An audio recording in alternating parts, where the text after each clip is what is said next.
दोस्तों, क्या आप भी भगवान श्री कृष्ण की कहानियों के बारे में सुनना चाहते हो? आज इस वीडियो के माध्यम से हम आपको भगवान श्री कृष्ण की जीवन से जुड़ी हुई बहुत सत्य कहानियों के बारे में बताने जा रहे हैं। हम सभी जानते हैं कि भगवान श्री कृष्ण की कहानियाँ बच्चों और बूढ़ों को बहुत ज़्यादा पसंद आती हैं, क्योंकि उनसे हमें बहुत ज़्यादा ज्ञान मिलता है। हम भगवान श्री कृष्ण जी को कई रूप में, जैसे माखन चोर कृष्ण, बाल कृष्ण, राधा कृष्ण, कुरुक्षेत्र में गीता का सार समझाते हुए भगवान श्री कृष्ण को भी हमने देखा है। दोस्तों, तो आज इस वीडियो के माध्यम से हम आपको भगवान श्री कृष्ण जी की बचपन से लेकर बड़े होने तक की कहानियों के बारे में जानकारी शेयर करने जा रहे हैं। ऐसा भी हो सकता है इसमें से कुछ कहानियाँ ऐसी भी होंगी जो आपने अपने माता पिता या दादा दादी से बचपन में सुनी होगी। चलो तो जानते हैं इस वीडियो के माध्यम से। बचपन से ही श्री कृष्ण ने माखन खाने का बहुत ही शौक था। जैसे जैसे वह बड़े हुए उनका माखन खाने का शौक भी बढ़ गया। वह अपने घर में ही माखन को चोरी कर लिया करते थे। श्री कृष्ण की माँ यशोदा माखन को मिट्टी की हांडी में डालकर लटका देती थी ताकि कृष्ण का हाथ वहां तक ना पहुंचे। लेकिन श्री कृष्ण और उनके दोस्त हार मानने वाले नहीं थे। एक दिन माँ यशोदा माखन को मिट्टी की हांडी में डालकर लटका कर चली गई थी। फिर श्री कृष्ण और उनके दोस्तों ने मिलकर युगत बनाई और एक दूसरे के ऊपर चढ़ते हुए श्री कृष्ण माखन की हांडी तक पहुंच गए। उन्होंने माखन की हांडी को तोड़ दी और सारा माखन खा गए। कृष्ण और सुदामा और कृष्ण बचपन के मित्र थे। दोनों एक ही साथ शिक्षा लेते थे। सुदामा बहुत ही गरीब था, वह ब्राह्मण था, इसलिए वह दिन भर में 5 घर से भिक्षा मांगकर अपना और अपने परिवार का पेट पालता था। उसे जितना मिलता था उसी से गुजारा करता था, परंतु मिलने वाली भिक्षा उसके लिए बहुत पर्याप्त नहीं थी। उसका और उसके परिवार का पेट भी नहीं भरता था। इस भिक्षा के अतिरिक्त सत्कार भी हुआ करता था। सुदामा की पत्नी को यह मालूम था कि सुदामा और श्री कृष्ण दोनों मित्र हैं। श्री कृष्ण द्वारका के महाराजा हैं। अगर सुदामा उनसे सहायता मांगेंगे तो कभी भी ना नहीं कहेंगे। इसीलिए सुदामा की पत्नी ने सुदामा को बहुत सी बार श्री कृष्ण के पास द्वारका जाने के लिए कहा, परंतु सुदामा हर बार मना कर देता था। परंतु बहुत ज्यादा प्रयत्न करने के बाद सुदामा मान जाता है और वह द्वारका के लिए निकल जाता है। उस समय उसके पास कोई साधन नहीं था। वह अपने नंगे पैरों पर चलता हुआ द्वारका की ओर बढ़ता रहा। वह संकोच और लज्जा से भरा हुआ द्वारका की ओर निकल पड़ा। काफी दूर चलने के बाद उससे रास्ते में एक बैलगाड़ी मिलती है, जिस पर व्यापार के लिए खूब सारा माल लदा हुआ था। मुरारी से सुदामा को द्वारका चलने के लिए मना ही लिया। गाड़ी पर बैठकर दोनों द्वारका के पास पहुंचे। वहां पहुंचते ही बैलगाड़ी वाले ने सुदामा से कहा कि आपका रास्ता यहाँ से अलग है और मेरा अलग है। सुदामा आगे चलने के बाद वहां से वापस आ गए। उसने सोचा कि मैं उस बैलगाड़ी वाले का धन्यवाद करके आता हूँ। सुदामा मंदिर के पीछे उसका धन्यवाद करने के लिए वहाँ गया तो वहाँ पर कोई बैलगाड़ी नहीं थी और ना ही कोई मुरारी था। उसे कुछ समझ नहीं आ रहा था। वह सोच रहा था कि एक क्षण पहले वह मुरारी से बातचीत कर रहा था, परंतु दूसरे चरण में यहाँ पर कोई भी नहीं है।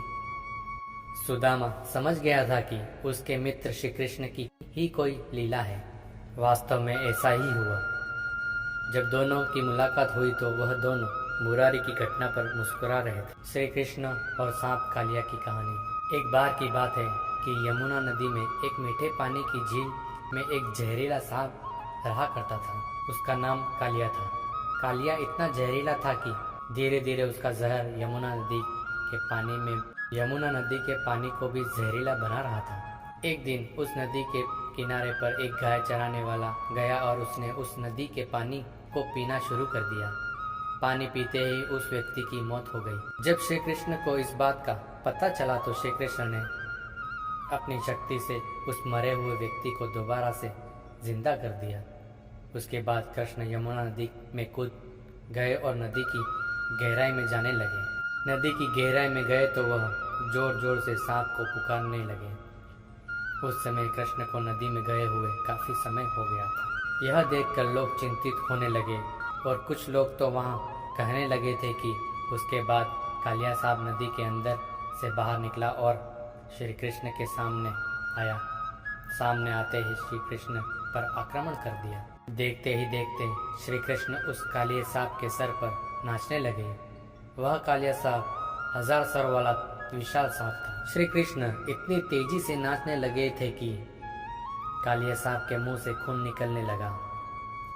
जब यह बात कालिया की पत्नी को पता चली तो वह श्री कृष्ण के सामने कालिया के जीवन की भीख मांगने लगी। श्री कृष्ण ने कालिया सांप को जमुना नदी छोड़कर रामानाग द्वीप में जाने के लिए कहा।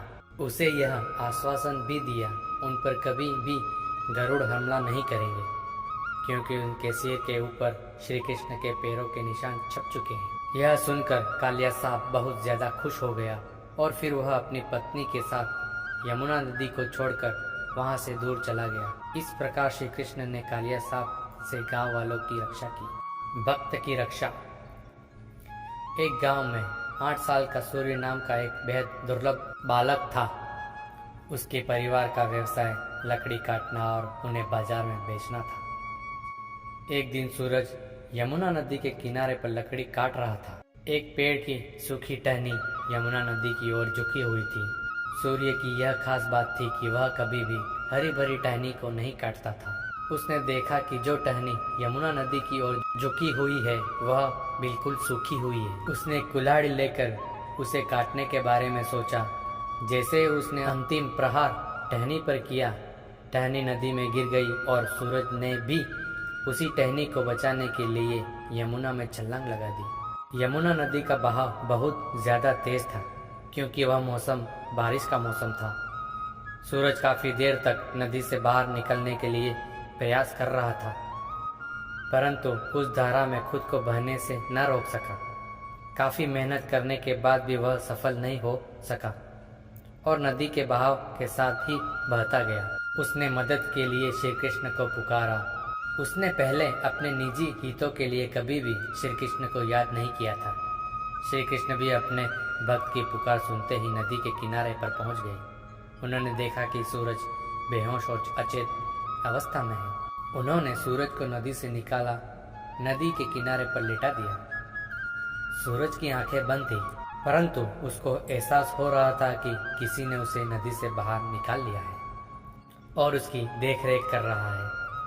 जैसे ही सूरज की नींद खुली, उसने देखा उसके आसपास कोई भी नहीं है, परंतु वहां पर एक मोर पंख पड़ा था।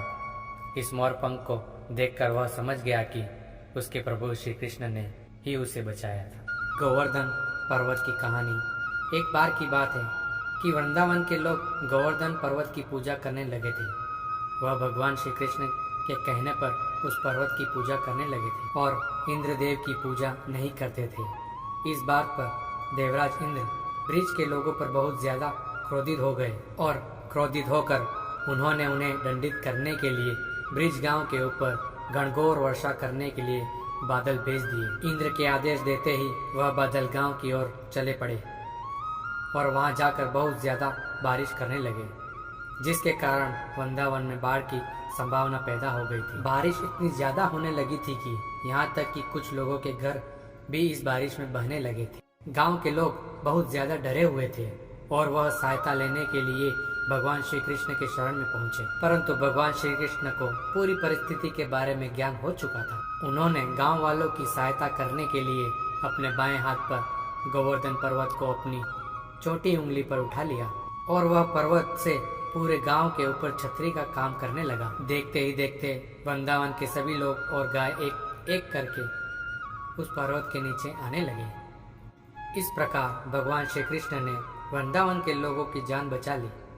भगवान श्री कृष्ण के चमत्कार को देखकर लोग बहुत ज्यादा हैरान होने लगे थे और इस चमत्कार को देखकर बादल भी वापस लौट गए और इस तरह भगवान श्री कृष्ण ने ब्रजवासियों की रक्षा की और वह लोग खुशी खुशी रहने लगे। कृष्ण बन गए रखवाले। वृंदावन के छोटे गांव में पारो और रामदास नाम के पति पत्नी रहते थे। वह दोनों आंखों से देख नहीं पाते थे और हर रोज भिक्षा मांग कर ही अपना जीवन व्यतीत करते थे।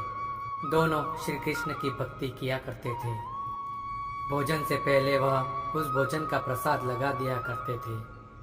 उस प्रसाद को अपने भोजन के पात्र में थोड़ा सा मिलाकर बाकी किसी दूसरे गरीब को खाने को दिया करते थे। श्री कृष्ण भी उनकी भक्ति से बहुत ज्यादा प्रसन्न थे। इसी कारण उनको कभी भूखे पेट सोने नहीं दिया करते थे। चारों ओर जन्माष्टमी की धूम मची थी। गोकुल, वृंदावन, बनारस क्षेत्र में कृष्ण जन्मोत्सव की विशेष मनोहारी छटा देखने को मिलती है। पारो खुद भी पुत्र को जन्म देने वाली थी।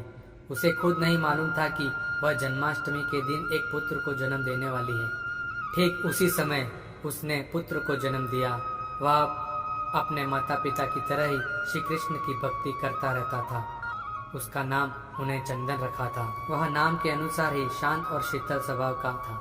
चंदन जब भी बीमार होता था या फिर अपने रास्ते से भटक जाता था तो उसकी मदद एक गाय चराने वाला करता था। उसका नाम मदन था। उसने बताया था कि वह पास के गांव में रहता है। जब भी चंदन के परिवार पर कोई भी आपत्ति आती तो मदन सदैव रखवाला बनकर खड़ा रहता था। चंदन जब बड़ा हुआ तो वह मदन के गांव में जाकर मदन को खोजने लगा और जैसे ही वह गांव पहुंचा उसने मदन के बारे में पूछा तो लोगों ने बताया कि यहाँ कोई मदन नाम का व्यक्ति ही नहीं रहता। उसके बाद चंदन ने इस रहस्य का पता लगाने का मन बना लिया। चंदन उसे ढूंढता रहा परंतु उसे मदन ना मिला। फिर एक बार चंदन की माँ को बहुत ज्यादा बुखार हो गया था। वह लगभग मरने वाली थी। तब मदन उसके घर सहायता के लिए आया और शाम होते ही अपने गांव की ओर लौटने लगा। उस समय चंदन उसका पीछा कर रहा था और चोरी चोरी दूर से उसे देख रहा था। मदन वहां पर मौजूद एक मंदिर के अंदर दाखिल हो गया। चंदन उसे देखता रहा। काफी समय तक इंतजार करने के बाद जब चंदन ने देखा कि मदन मंदिर से बाहर नहीं आया है तो ऐसे में चंदन उस मंदिर में गया। उसने देखा कि वहां पर कोई भी नहीं है। वह अदृश्य हो गया था। वहां पर केवल भगवान श्री कृष्ण जी की मूर्ति थी। चंदन समझ गया था कि वह मदन कोई और नहीं स्वयं श्री कृष्ण जी हैं, जो उनके परिवार की हर मुसीबत में रखवाली करते थे। कृष्ण और अहिंसासुर। एक बार वृंदावन में बहुत बड़ा बेल घुस आया और गांव में घुसने के बाद उस बेल ने लोगों पर आक्रमण करना शुरू कर दिया, जिसकी वजह से काफी लोगों को चोट भी लगी थी। जब श्री कृष्ण को इस बात का पता चला तो वह उसी समय बेल के पास पहुंचे।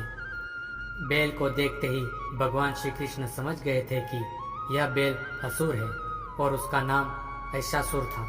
वह बेल कृष्ण को देखते ही उनकी ओर आक्रमण करने के लिए दौड़ने लगा और उन पर हमला करने लगा। श्री कृष्ण ने उस बेल को परास्त कर दिया।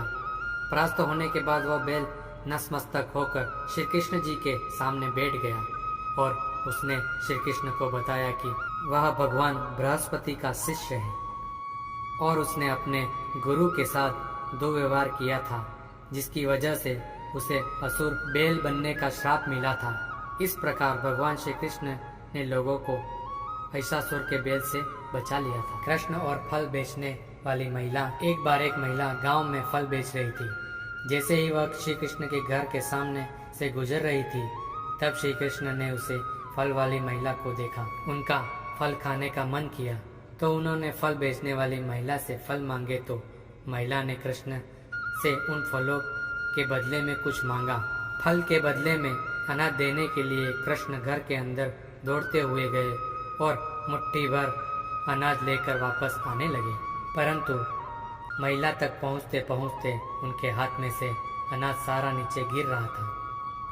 श्री कृष्ण बार बार अनाज लेकर आते थे परंतु अनाज नीचे गिर जाता था। यह देखकर फल वाली महिला बहुत ज्यादा प्रसन्न हो गई और उसने सारे फल कृष्ण को दे दिए और कृष्ण भी अंदर ही अंदर बहुत ज्यादा प्रसन्न हो गए। जब वह महिला सारे फल कृष्ण को देकर अपने खाली टोकरी लेकर वहां से जा रही थी और जैसे ही वह महिला अपने घर पर पहुंची उसने देखा कि उसकी टोकरी सोने और ज़ेवरात से भरी हुई है। फिर मिलेंगे दोस्तों एक नई वीडियो के साथ। तब तक के लिए खुश रहें, मुस्कुराते रहें।